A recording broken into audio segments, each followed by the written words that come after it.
నమస్కారం ఉపేష్ గారు. నమస్కారం అండి. ఎక్స్ట్రా మ్యారిటల్ అఫైర్స్‌కి ఎందుకు వెళ్తారండి?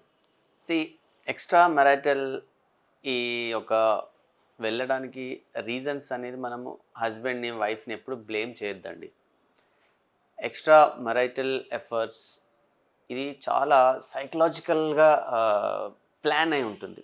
It is not the problem of women or men. ఈ ఎక్స్ట్రా మ్యారిటల్ రిలేషన్స్కి ఒక ఒక ఒక స్త్రీ, ఒక ఉమెన్ ఈ ఎక్స్ట్రా మ్యారిటల్ అఫైర్స్లోకి వెళ్తుంది అంటే ఆ ఉమెన్కి తెలియకుండానే she will be having a disease called nymphomania అంటారండి. That is a disease. 100లో ఒక 10 మెంబర్స్కే ఉంటుంది, నాట్ ఈవెన్ 10, హార్డ్లీ 5 మెంబర్స్కి. ఇట్స్ ఏ నింఫోమేనియా అంటారు. నింఫోమేనియా అంటే వాళ్ళకి ఊరికే ఆ ఫిజికల్గా ఉండాలనేది ఆలోచన ఉంటుంది. అట్స్ మేనియా అంతే అది. సో ఆ మేనియాలో ఏమవుతుందంటే హస్బెండ్ దగ్గరికి వెళ్ళి వాళ్ళు ఎక్స్పెక్ట్ చేసింది రీచ్ కాకపోతే ఇలాంటి వాటిలోకి వెళ్తుంటారు. ఈ వెళ్ళకుండా ఈ మేనియాని ఎలా కంట్రోల్ చేయాలి అంటే సింపుల్గా ఎనీ వైఫ్ అండ్ హస్బెండ్ రిలేషన్లో ఈ 5% రిలేషన్లో అయినా కూడా ఆ హస్బెండ్ ప్రాపర్గా ఈ ఉమెన్ తోటి ఆ ఫిజికల్ కోఆర్డినేషన్ అనేది మెయింటైన్ చేయాలి. పాయింట్ నెంబర్ 2, ఆ హస్బెండ్ ఒక ఉమెన్ తోటి చాలా కన్సర్న్గా ఉండాలి. ఏం కన్సర్న్? ఆమె ఏ ప్రాబ్లం అయినా కూడా హస్బెండ్ అడ్రస్ చేయాలి. జ్వరం వచ్చింది, yes I'm there, I will take to your hospital. నాకు ఇది ఉంది, ఎస్ ఐఎమ్ దేర్. నాకు ఇది కావాలా, ఎస్ అఫ్ కోర్స్. సో ఉన్న బడ్జెట్లోనే తనని కన్సర్న్ చేయాలి. పాయింట్ నెంబర్ 3 అండి, you should also maintain that distance. ఆ డిస్టెన్స్ కూడా మెయింటైన్ కావాలి. ఆ డిస్టెన్స్ మెయింటైన్ అయినప్పుడే లవ్ ఎఫెక్షన్ ఉంటుంది వైఫ్ అండ్ హస్బెండ్లో. ఎప్పుడు సైడ్ బై సైడ్ ఉంటే పోతుందండి.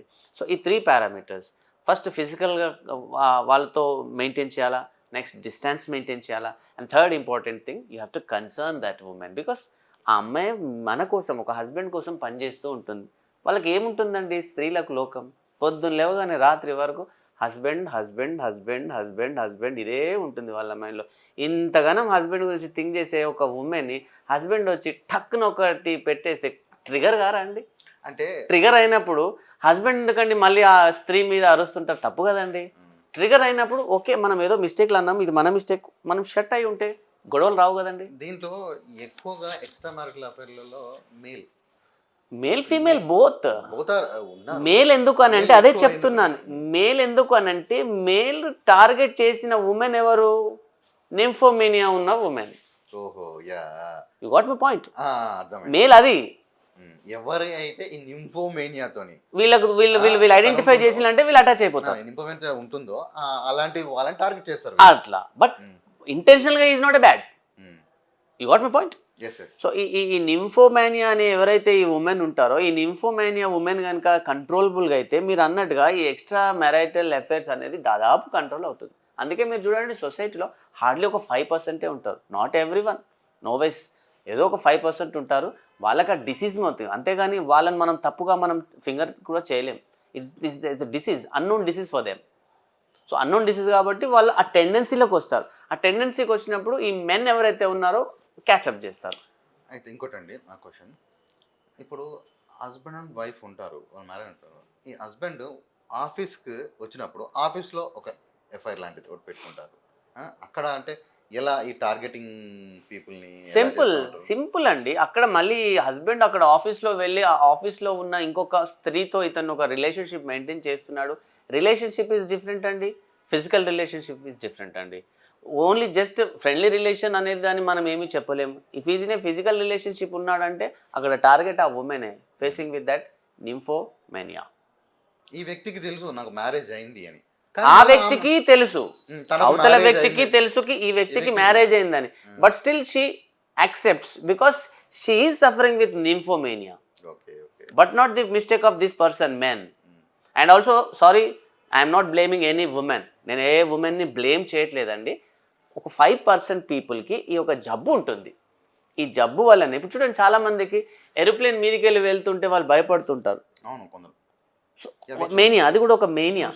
ఇప్పుడు మీరు ర్యాబిస్, ఫోబియా ఆఫ్ కోర్స్. ఇప్పుడు ర్యాబిస్ వచ్చి కుక్క కరిచింది అనుకోండి, ర్యాబిస్ వచ్చిన వాళ్ళకి వాటర్ చూస్తే భయపడుతుంటారు.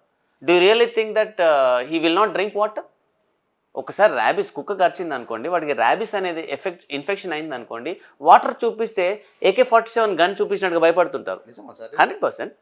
వాటర్ చూపిస్తే ఓ నువ్వు వద్దు వద్దు వద్దు నేను చచ్చి అంటే విషయం ఇస్తున్నా అన్నట్టుగా అనుకుంటారు. బట్ ఫోబియా అది. సో వాళ్ళకి తెలియదు.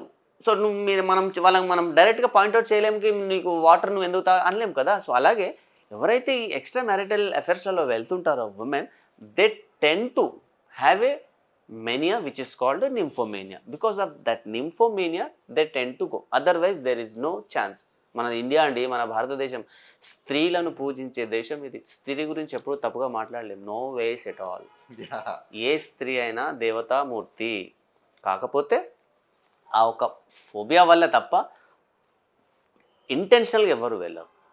వాళ్ళు వెళ్ళే రూట్లో కూడా ఈ యొక్క మేనియా వల్ల వెళ్తున్న సంగతి వాళ్ళకు తెలియదు. మీరు చాలా ఎగ్జాంపుల్స్ ఉన్నాయండి. ఇలా వెళ్ళిన ఉమెన్ని వాళ్ళ ఇంట్లో వాళ్ళే ఐడెంటిఫై చేసి మళ్ళీ ఆ ఉమెన్ ఇంటికి తీసుకొచ్చి ఆ అమ్మాయికి మొత్తం మళ్ళీ లైఫ్ గురించి మొత్తం అలా నుంచి రా వరకు నేర్పిస్తే ఆ ఉమెన్ మళ్ళీ స్ట్రైట్గా అత్తగారింట్లో ఉండి ఇలాంటి పనిలోకి మళ్ళీ వెళ్ళకుండా ఉన్న వాళ్ళు చాలామంది ఉన్నారు. It is only A mania, it is not any bad attitude of any women. ఇప్పటికీ అంటాం మన భారతదేశము ఫస్ట్ చేసేదే స్త్రీని గౌరవించేది. సో మనం స్త్రీలను గౌరవించే దేశంలో ఉన్నాం, స్త్రీలను దూషించే దేశంలో లేము. థ్యాంక్ యూ అండి. థ్యాంక్ యూ అండి.